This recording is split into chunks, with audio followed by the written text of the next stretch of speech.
Poniendo el Evangelio en práctica. Un programa para aprender a amar a Dios sin miedo, con el Padre Manuel Villalobos. Esta homilía llega a ustedes gracias a los misioneros claretianos de la provincia de los Estados Unidos y Canadá. Iniciamos. Muy buenos días, hermanos y hermanas. Gracias por sintonizarme. Soy Manuel Villalobos Mendoza y es un placer compartir cada semana la palabra de Dios. Palabra que nos va ayudando a discernir la presencia de este Dios que parece que no llega. Ante tanto signo de muerte, siempre hay que estar atentos, porque su presencia sanadora se deja sentir. Recuerden que esta reflexión llega a ustedes gracias a la generosidad de los misioneros claretianos de la provincia de Estados Unidos y Canadá. Y esta reflexión es para el domingo 14 de diciembre, tercer domingo de Adviento. Ya casi se acerca este momento de esta noche santa, noche buena que cambió la historia de la humanidad. Así que nos vamos preparando para entrar a este misterio y contemplar estas imágenes preciosas que nos recuerdan el sentido de la vida, el sentido de nuestro seguimiento. Así que estamos en el tercer domingo de Adviento y vamos a comenzar con una oración. Señor Jesús, te pido que derrames tu bendición sobre todas las personas que están pasando momentos difíciles. Hay muchos signos de muerte alrededor del mundo. Personas que son perseguidas por creer y confesar tu nombre. Personas que viven en violencia, en situaciones precarias. Tú que pasaste haciendo el bien, curando nuestras enfermedades, devolviéndole la vista a los ciegos, el caminar al cojo. Te pedimos que tu mano sanadora se derrame también sobre nosotros y nos hagas experimentar la alegría de tu evangelio, que escuchemos contento tu propuesta de vida. Te pedimos que nos enseñes a construir el reino de los cielos, aquí y ahora, para que podamos esperar tu nacimiento y así también podamos nosotros abrir nuestro corazón a tu propio nacimiento en nuestra vida. Todo esto te lo pedimos en el nombre santísimo de Jesucristo, palabra encarnada, palabra humanizada, que comparte nuestra historia, que vive y reina contigo y está con nosotros por los caminos de la vida. Amén. Este tercer domingo, hermanos y hermanas, nos presenta, Mateo 11, 12, 11, es el Evangelio, y nos presenta otra vez la figura de Juan. Juan aparecía en el desierto el domingo anterior y ahora, como a todos los profetas, está en la cárcel. Vamos a escuchar el Evangelio. En aquel tiempo, Juan, que había oído en la cárcel las obras del Mesías, le mandó a preguntar por medio de sus discípulos: ¿eres tú el que ha de venir o tenemos que esperar a otro? Jesús le respondió: vayan a anunciar a Juan lo que están viendo y oyendo. Los ciegos ven, los inválidos andan, los leprosos quedan limpios, y los sordos oyen, los muertos resucitan, y a los pobres se les anuncia el Evangelio. Dichosa la persona que no se escandalice de mí. Al irse ellos, Jesús se puso a hablar a la gente sobre Juan. ¿Qué salieron a contemplar en el desierto? ¿Una caña sacudida por el viento? ¿O qué fueron a ver?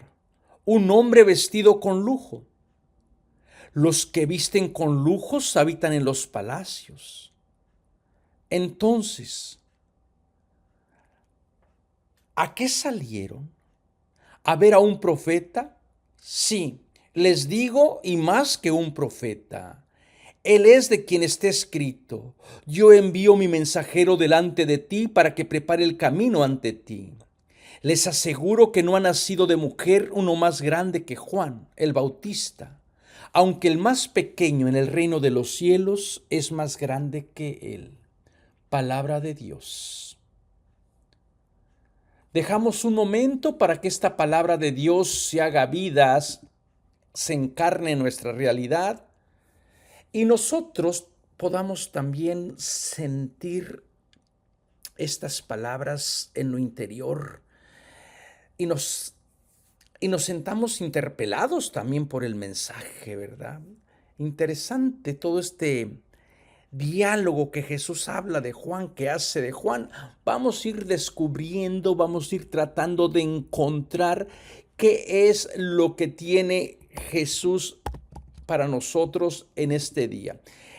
Primeramente, esta imagen de Jesús que habla de Juan es muy única. Parece que se trata de reconciliar. Probablemente lo presenta de una manera muy positiva. Los sinópticos presentan de una manera especialmente Mateo, presenta de una manera muy positiva la figura de la relación entre Jesús y Juan el Bautista. Contrario al Evangelio de Juan, donde parece ser que hay ahí como algunas controversias, algunos choques, ¿verdad? Unas luchas. Probablemente, históricamente, Juan comenzó un camino, comenzó un estilo de vida, una manera única de ir descubriendo al Dios de la historia en su propia vida. Y muy probablemente Jesús se vincularía a esta propuesta de Juan y a la muerte de Juan el Bautista, o con el encarcelamiento de Juan el Bautista. Jesús va buscando su propia experiencia, ¿verdad? Y parece ser que Juan tiene sus discípulos, Jesús va a tener sus discípulos. Y bueno, parece ser que a veces estos dos maneras de vivir la fe, de vivir la experiencia de Dios, uno al estilo de Juan, otros al estilo de Jesús, pues va a crear algunas controversias. Pero aquí parece ser que como que se entran en una buena relación, más amistosa. Históricamente es probable de que Jesús hubiese sido discípulo de Juan. Y bueno, ya con el Evangelio de Juan parece ser que va a tener la intención de decir: no hay ninguna duda, porque algunas personas estaban pensando que probablemente el que era el Mesías era Juan el Bautista y no Jesús. Y por eso Juan el Evangelista va a recalcar y decir, para que no quepa ninguna duda: nadie se puede igualar a Jesús. Recuerden que Juan tiene otra cristología muy elevada. Pero bueno, entonces aquí el Evangelio Mateo presenta esta actitud de Jesús y Juan el Bautista muy amigables. Y bueno, unas palabras preciosas que Jesús hace acerca de Juan el Bautista, ¿verdad? Entonces este pasaje está tomado de la fuente Q, que nosotros de algún momento hemos hablado, ¿verdad? Y también lo pueden encontrar ustedes en Lucas capítulo 7, 18-35, que viene del Evangelio de de esta fuente Q. Y se divide en tres partes bien diferenciadas. La primera presenta a Jesús como aquel que ha de venir. Y este Jesús como el que ha de venir se identifica a través de las obras del Mesías. Y bueno, aquí también vamos a ver que probablemente entran en controversia las obras, y por otro lado tenemos a Pablo, la justificación por medio de la fe. Muy probablemente estas sean dos estilos también muy diferentes de vivir el seguimiento de Cristo Jesús. Bueno, entonces en la primera parte se presenta a Jesús como aquel que ha de venir, y que se identifica a través de las obras, y que estas son obras a favor de la comunidad, a favor de la vida. Los ciegos ven, los cojos andan, se predica el evangelio, los leprosos quedan limpios, se resucitan muertos. Bueno, vean todas estas imágenes tan poderosas que Jesús nos trae. La buena noticia. Y la segunda parte ofrece el testimonio de Jesús sobre el Bautista. Algo muy interesante porque les decía, en los sinópticos Jesús habla muy bien de Juan el Bautista. Eh, Parece ser que ya con el Evangelio de Juan, ya con otra época, parece ser que estas discrepancias o las relaciones no parecen tan amigables, ¿verdad? Pero yo creo que es porque todavía existían los seguidores de Juan que pregonaban y que trataban de seguir a Juan el Bautista y no a Cristo Jesús. Y para el Evangelio de Juan solamente Jesús es camino, verdad y vida. Y nadie le puede hacer la competencia a Jesús. Y la tercera parte compara ambas misiones, la de Juan y la de Jesús, rechazadas ambas por los galileos, al menos simbólicamente. Bueno, así que lo primero entonces es recordar que esta pregunta, ¿eres tú el que ha de venir? Y las obras que hace el Mesías es el con que se abre el Evangelio. Y muy probablemente, como les decía, tenga algún, algún rasgo histórico. Eh, Juan, como profeta apocalíptico, comenzó con un rol bien importante y ahorita Jesús lo va a volver a rectificar, el de preparar el camino, el mensajero. Y comenzó denunciando un mensaje bastante áspero contra los sistemas del poder. Así son los verdaderos profetas no sucumben ante los signos de muerte, ante la gente poderosa. Este es el problema que a veces tenemos, que hemos perdido el sentido profético de denuncia y nos hemos centrado más bien en una espiritualidad de defender a veces aquello que nosotros pensamos que nos da seguridad, como pueden ser ritos externos, en vez de ser profetas al estilo de Juan, al estilo de Jesús, que denuncian. Y por eso, como todo profeta, fiel a su palabra, fiel a su compromiso, fiel a su misión, pues termina mal. A los profetas siempre les va mal. Y Juan termina en la cárcel. Entonces, momento, no solamente que termina en la cárcel, termina su vida en la cárcel, es asesinado por los sistemas injustos representados en el Herodes, en el poder político, ¿verdad? Y lo que tendríamos que preguntarnos es, ¿pero por qué? ¿Por qué es asesinado? Por preparar camino, por anunciar justicia, por denunciar lo que está mal, ¿verdad? Entonces, esto probablemente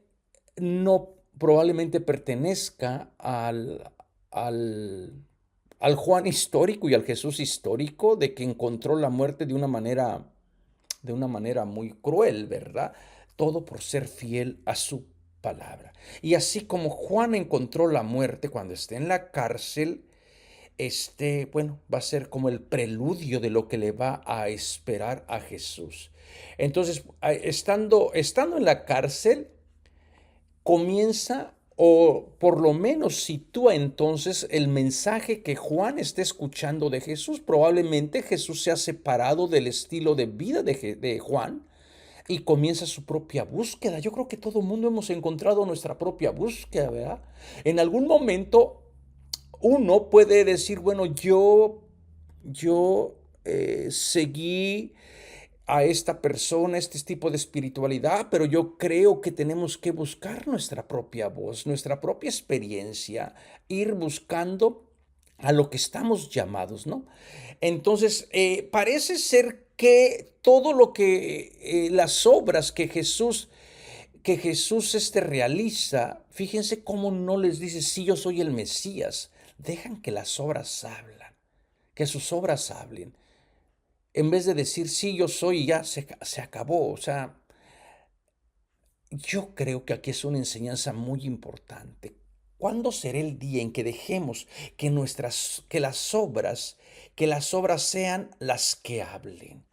Y entonces comienza citando muy probablemente las profecías de Isaías 35, 5, 6. A ver, vamos a ver qué, déjenme ver, a ver qué dice Isaías 5, Isaías 35, perdón. Vamos a ver qué nos dice Isaías 35, 5, 6, 35, 5, 6.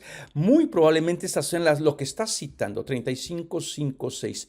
Entonces, fíjense lo que dice en este Isaías, cuando venga el Mesías. Dice, entonces los ojos de los ciegos serán abiertos, los oídos de los sordos se abrirán. Entonces los cojos saltarán como un ciervo y cantará la lengua del mudo, porque las aguas serán cavadas en el desierto y torrentes en la soledad.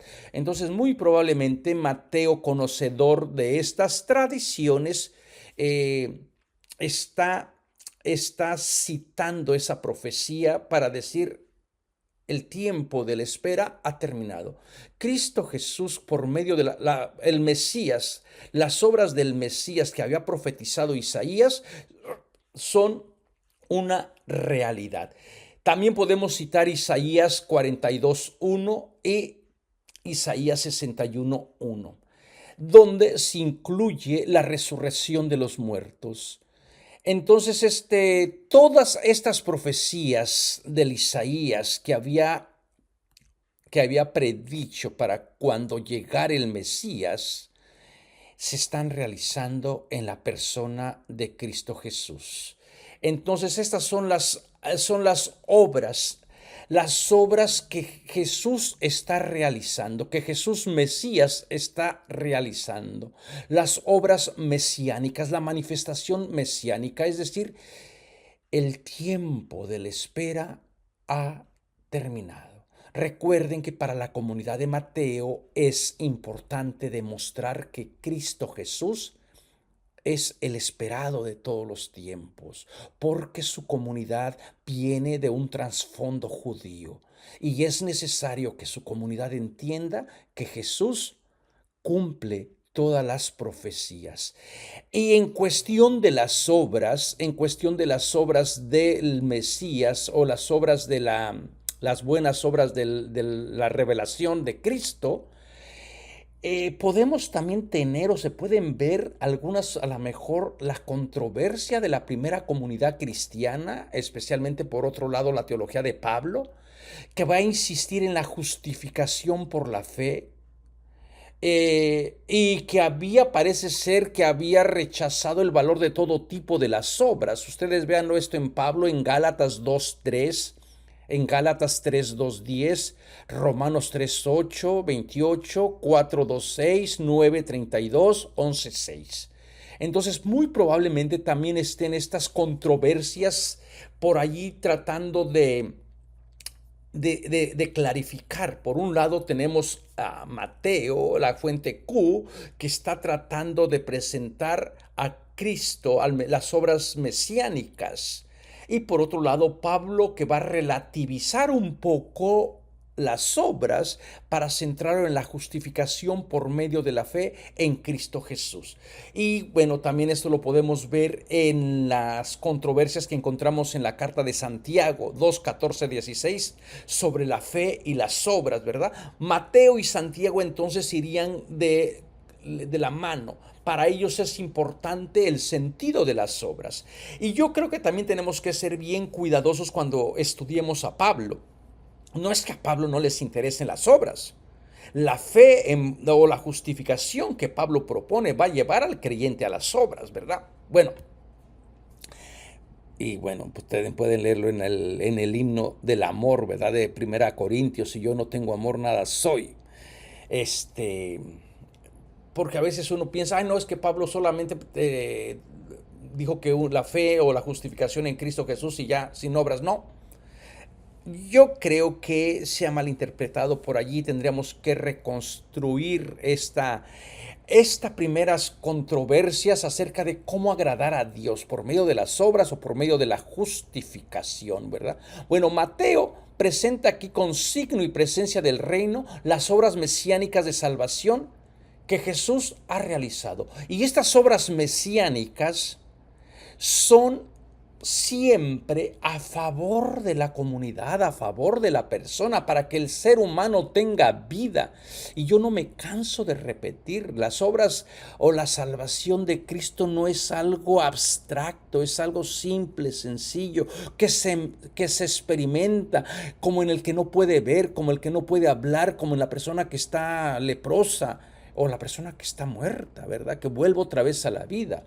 Conforme a la visión entonces de Mateo, Juan no tiene más que agua de purificación, pero anunciaba la llegada del que ha de venir, el venidero, el Mesías, que va a bautizar en Espíritu Santo y fuego, en espíritu y verdad, allá en el 3:11. Y por eso ahora desde la cárcel, en espera de la muerte, habiendo escuchado las obras de Cristo, ¿cómo escucharía las obras de Cristo? Muy probablemente por medio de la comunidad, ¿verdad? Si nos referimos al Juan histórico, muy probablemente sus discípulos le estarán diciendo, bueno, aquel que era de nosotros, fíjate que está haciendo esto y lo otro. Y Juan también tuvo que darle su fidelidad y su entrega a esta propuesta de decir, no, ese es el que tenía que venir. Y Juan envía entonces para preguntarle si eres tú el que tiene que venir. Recuerden que Juan ignora lo que nosotros ya sabemos. Nosotros ya sabemos que este es Jesús el que tiene que venir, porque nosotros ya como lectores estamos expuestos a esta información que Juan no tiene. Sin embargo, hay que meternos dentro del trama, ¿verdad? Jesús aparece así como el Cristo de las obras salvadoras en la línea de la profecía, vuelvo y les repito, de Isaías 35, 6:2, del 42:1 y 61. Y comienza la nueva humanidad, una humanidad sana, una humanidad con vida, a través de milagros de sanaciones, de curar ciegos, cojos y sordos, y purificar, limpiar a los leprosos, y también sobre todo resucitar a los muertos. Vean, todo en función de la vida. Ojalá que nuestros discursos, nuestras homilías, nuestras enseñanzas estuvieran a favor de dar vida, de sanar. Que tus palabras, hermanos y hermanas, sean palabras que sanen, que conforten, que consuelen. Que tu servicio, por insignificante que sea capaz de dar vida. No a la condena, no al juicio, sino a la compasión, a la vida. Vean, las obras del Cristo, del Mesías, las obras mesiánicas se realizan entonces en cuestión de vida, en cuestión de transmitir salud. Y el primer grupito son los ciegos. Y aquí tendríamos que ser bueno, ahora los especialistas van a estar discutiendo si Jesús físicamente realmente le devolvió la vista al ciego, curó al leproso. Yo creo que Jesús, como buen terapeuta, hace algo extraordinario. Pero lo que está más de fondo es el simbolismo de la vida, es el simbolismo de transmitir. Se puede cuestionar si realmente hizo el milagro, pero el hecho de que ofreció posibilidades de vida al ciego, de recobrar la vista, de tratarlo como persona, se pueden discutir sobre el contenido físico de esa curación y sus elementos psicosomáticos o religiosos. Pueden discutir los especialistas, pero es evidente que la presencia de Jesús se expresa en curaciones, como muestran algunos textos de Mateo. Mateo 9, 7, 27, 30, 20, 30, 34. Y que va recogiendo elementos también de Marcos, donde va a presentar a Jesús curando ciegos, por ejemplo, al ciego de Betsaida y al de Jericó. Y Mateo 10, 46, 52. Y también está la tradición del ciego de nacimiento, allá en Juan 9, 1, 41.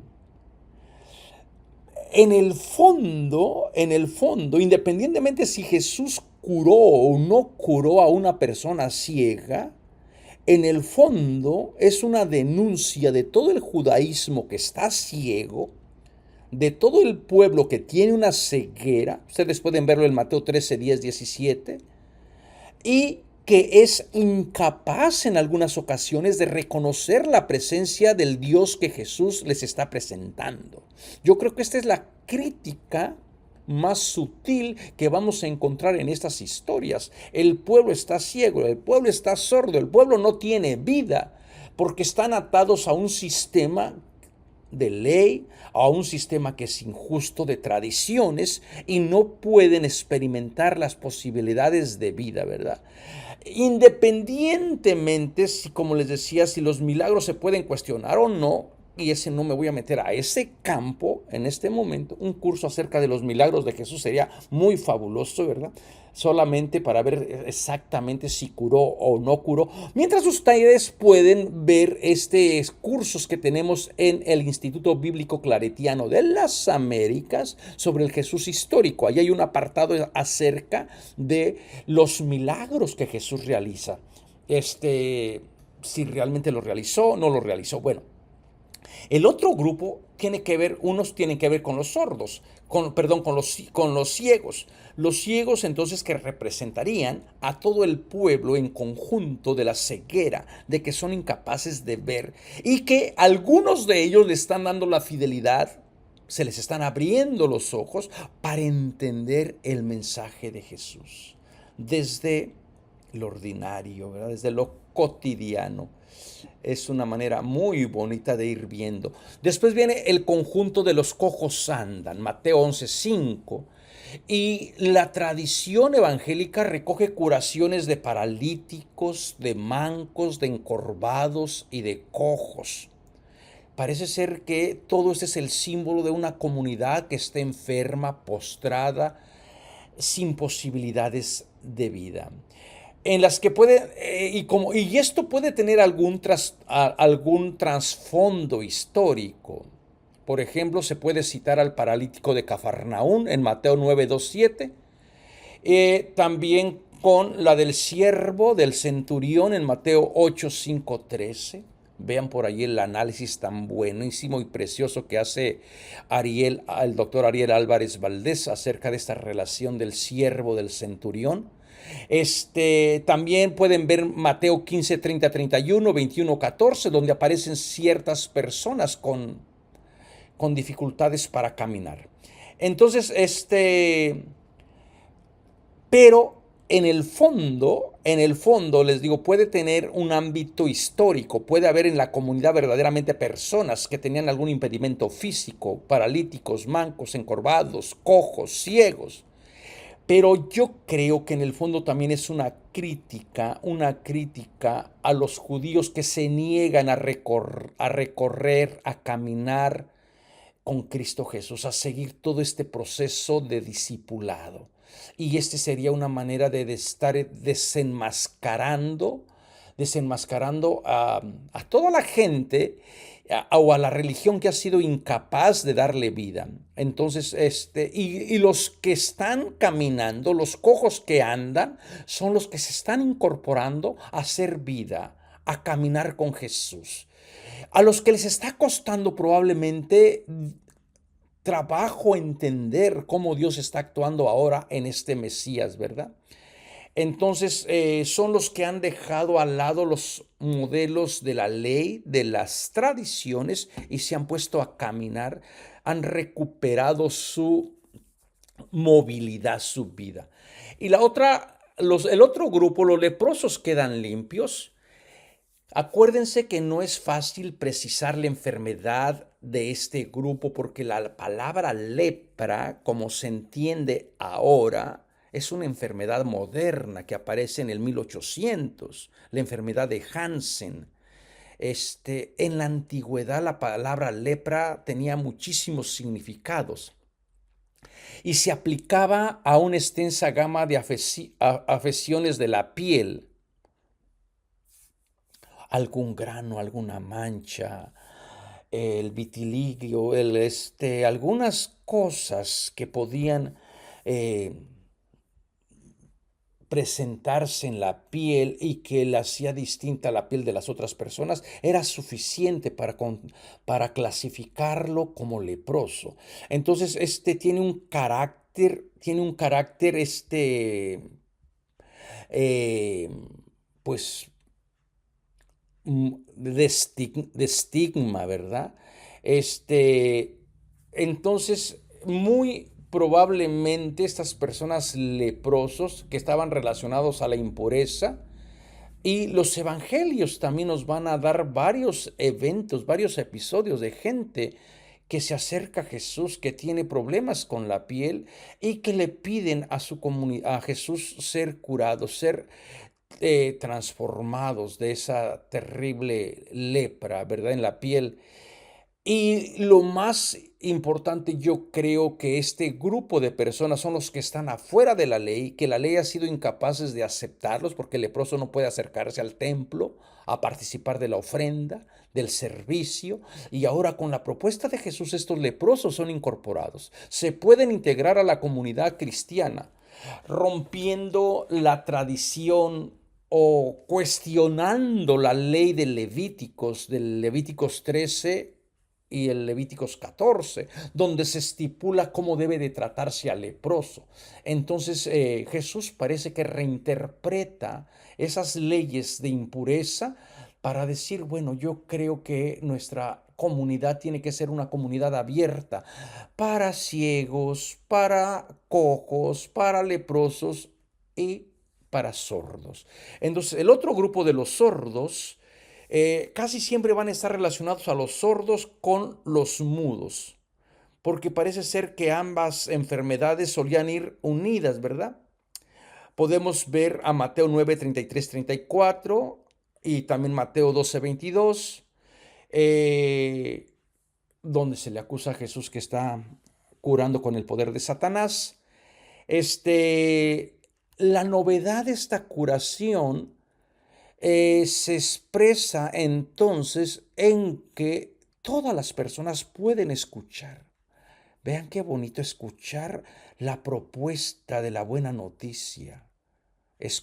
Cuando uno escucha en su propio idioma, que uno puede entenderlo en sus propios términos, yo creo que estos son motivos suficientes de celebrar, pero a veces a la gente como que le gusta, pues a veces cosas extraordinarias que nadie entienda.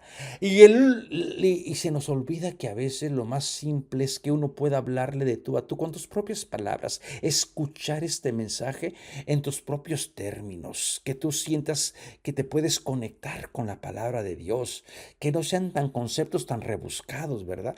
Como que cada grupito de personas tiene esta singularidad, Jesús, que se sabe conectar con ellas. Y luego aparece esta idea de los muertos que resucitan. Y este es un grupo más difícil de valorar, ¿verdad? Son de las resurrecciones. Aunque parece ser que muy temprano en el cristianismo primitivo se asociaba a Jesús o se corría la fama de Jesús que había realizado varios milagros relacionados con darle la vida a las personas que parecían muertas. Por ejemplo, pueden ver Marcos 5, 21, 43 o Mateo 9, 18, 23. Y podemos nosotros discutir si realmente Jesús pudo resucitar a alguien o qué está detrás del fondo. El poder de resucitar a los muertos del 18, y también con el pasaje de Mateo muy simbólico de 27, 52, 53, donde se dice que los cuerpos de muchos que estaban durmiendo o muertos resucitan en el momento de la muerte de Jesús. Yo creo que esto es exactamente lo que el evangelista nos está tratando de decir. Jesús trae un mensaje de vida para la comunidad. Y este mensaje de vida es para que la gente goce de salud, pueda caminar, pueda vivir bien. Y como símbolo de este mensaje se recuerdan estas expresiones de personas que no tenían vida y que luego caminan, que vuelven a la vida, ¿verdad? Y concluye la primera parte con los pobres reciben la buena noticia. Los pobres, los mendigos, los más pobres, ¿eh? Recuerden que en el griego hay dos grupos de pobres. Y a los que se está refiriendo aquí Mateo es a los más pobres, a los mendigos, a los que no tienen nada.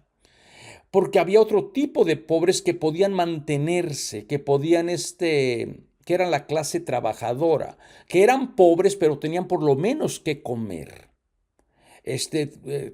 Trabajaban, vivían al día, vivían con su denario al día, podían comer algo, viviendo en la miseria, pero comiendo algo.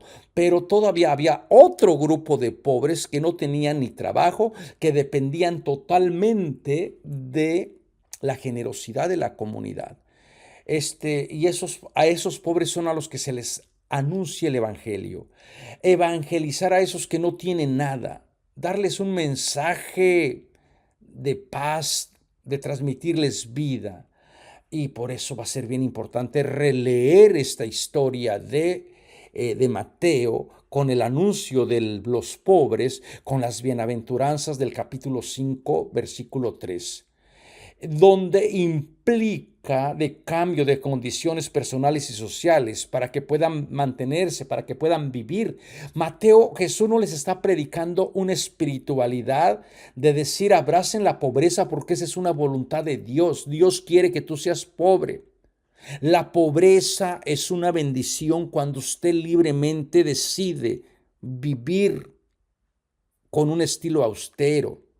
Pero cuando la pobreza se te impone por un sistema injusto, hay que denunciarla. Y tenemos que ser bastante críticos, porque a veces también nuestra espiritualidad es decir, ay, no es que yo soy pobre de espíritu, como dice Mateo, pero léanlo bien en lo que significa la expresión pobre de espíritu. Pobres que van a heredar tierras, que se les va a volver a llamar hijos de Dios, o sea, aquí y ahora. Cuando salga el texto de las bienaventuranzas, pues por ahí podemos entrar a ver ese significado, ¿verdad? Entonces, esto es lo que Jesús propone. Jesús entonces no le dice o no responde a la pregunta de los discípulos de Juan si él es el Mesías o no. Les invita a descubrir quién es este que está realizando las obras del Mesías, del revelador, pero por medio de lo que ven, de lo que está pasando, ¿verdad? De los ciegos que ven, los sordos que oyen, los paralíticos que andan, de los muertos que resucitan, de los leprosos que quedan limpios y de la buena noticia que se predica a los pobres. Y a través de constatar estas obras, la gente tiene que llegar a descubrir que Jesús verdaderamente es el que tenía que venir, es el venidero y que el tiempo de la espera ya ha terminado, porque Cristo está allí. Y por eso comienza con esta bienaventuranza, dichoso el que no se escandalice de mí. Las obras anteriores de sanación, resurrección, liberación de los pobres, definen la historia y proyecto de Jesús, que ha suscitado un fuerte rechazo, porque no todo mundo, ahorita en el Evangelio, acepta las obras que Jesús está realizando. Y por ahí están las controversias de la gente que les va a decir que las realiza con el poder de Satanás. Y Jesús les va a decir, están pero bien equivocados. Se tiene que reconocer entonces el poder de Dios que está actuando por medio de las obras de Jesús y Jesús. Pero hay gente que se escandaliza. Hay gente que no. ¿Quiénes son los que se escandalizan? Los del poder, los que creen que la salvación tiene que pasar por el templo, por medio del sacrificio, de las observancias de la ley. Y por eso Jesús dice, pero a los que me den mi fidelidad, la lealtad, y que no se escandalicen de esto, dichosos son ustedes. Porque entonces todas estas cosas que para unos resultan escandalosas, para la gente sencilla, para los insignificantes, para los más pobres, para los excluidos del sistema, para los enfermos, son las buenas noticias. Qué bonito es el Evangelio, entendido de esta manera. Pero cuando el Evangelio pierde su mensaje y a veces se desfigura, porque a veces nos contentamos más con el mensaje, pues a veces nos preocupamos más por el mensaje de las liturgias, de rituales que no nos llevan a cuestionar las obras o a realizar las obras de Cristo. Pues qué triste a veces que se pierde el Evangelio, ¿verdad? Entonces después viene Jesús que va a hablar acerca de Juan el Bautista. Va a ser algo muy interesante. Recuerden que este viene también de la tradición de Q. Lucas lo recoge en el 7:24-30 y la pregunta de Jesús es: ¿qué salieron a ver al desierto? Y con esta pregunta la va a definir con tres posibilidades, y a la tercera es la vencida. ¿Se acuerdan ustedes que siempre en los dichos, en las formas retóricas, verdad? Acuérdense que también este evangelio de esta manera presenta Jesús presenta a Juan de una manera muy positiva, no en competencia, no se lee o no se interpreta como en el evangelio de Juan, que entran casi como en controversia. Entonces, este pasaje tiene tres partes, hay una introducción, tres preguntas de tipo retórico, las dos últimas con respuesta y una larga conclusión o respuesta general, avalada con una cita, un cumplimiento acerca de la figura de Juan el Bautista. Tres preguntas: ¿qué salieron a ver al desierto? Entonces fíjense cómo Jesús proyecta o ve a Juan en el desierto, no en el templo, no como el hijo del sacerdote que era, sino para Jesús, Juan debe de estar vinculado al desierto.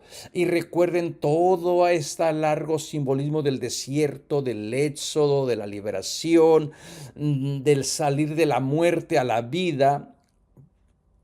De alguna manera, Juan el Bautista va a estar preparando este mensaje, ¿verdad? Como mensajero, como profeta apocalíptico del desierto. Y Jesús parece que así también entiende la función de Juan.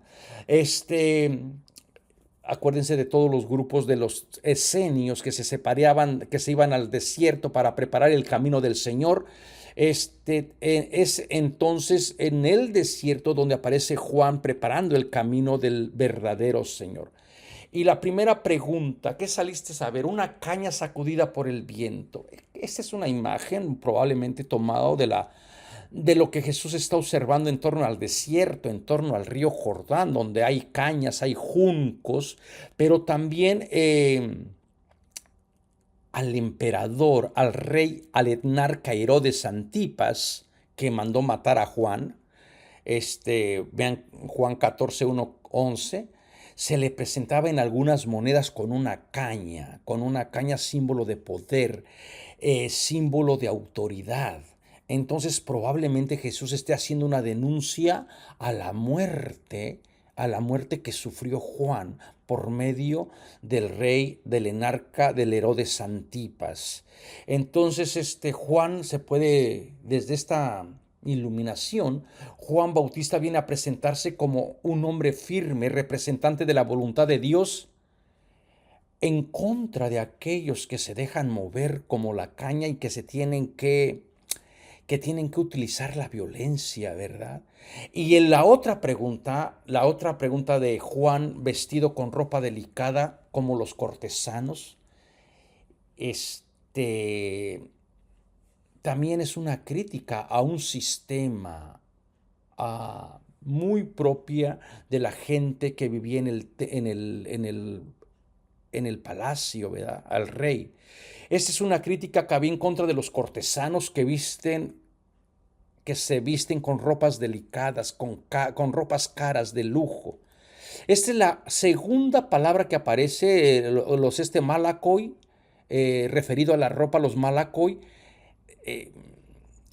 Esta palabra es muy importante porque cuando Pablo habla de los que no van a entrar en el reino de los cielos, los malakoi, utiliza esta palabra malakoi, y bueno, que se ha traducido como homosexuales, lo cual es una aberración porque la palabra homosexual es del 1800. Pablo hablaba de los malakoi, que se traduce también como afeminados. Son de los que usaban la ropa suave, delicada, los que gustaban de perfume. Los malakoi tienen toda una gama extensa. Los mujeriegos también, los que eran incapaces de dominar sus impulsos. Todos estos eran un grupo de personas que pertenecían a la clase selecta, los VIP. Los que se vestían de tipo sensual, propio para agradarse a sí mismo, a costa de los pobres, y en contra de la ropa de Juan, que se viste de pelo de camello, cinturón de cuero, propio del profeta, ¿verdad? Y propio de también desde el punto de vista masculino, tipo del verdadero hombre. Juan representaría entonces este tipo, si tuviéramos que hacer una crítica de la construcción de la masculinidad, Juan representaría el tipo de hombre fuerte que ha dominado su cuerpo, sus apetitos, sus deseos, y la ropa, recuerden que es extensión de la persona. En cambio, los malakoi, los que viven vestidamente con ropa lujosa, los cortesanos, son los que se han dado a todo tipo de vicios, ¿verdad?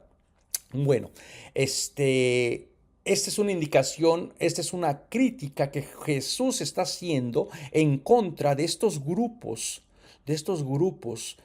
que han explotado a los pobres y que pueden vestir lujosamente, delicadamente, a costa de la pobreza, de todos los que han oprimido, ¿verdad? Jesús sacrosantísimo, no me había dado cuenta que ya el tiempo se me fue.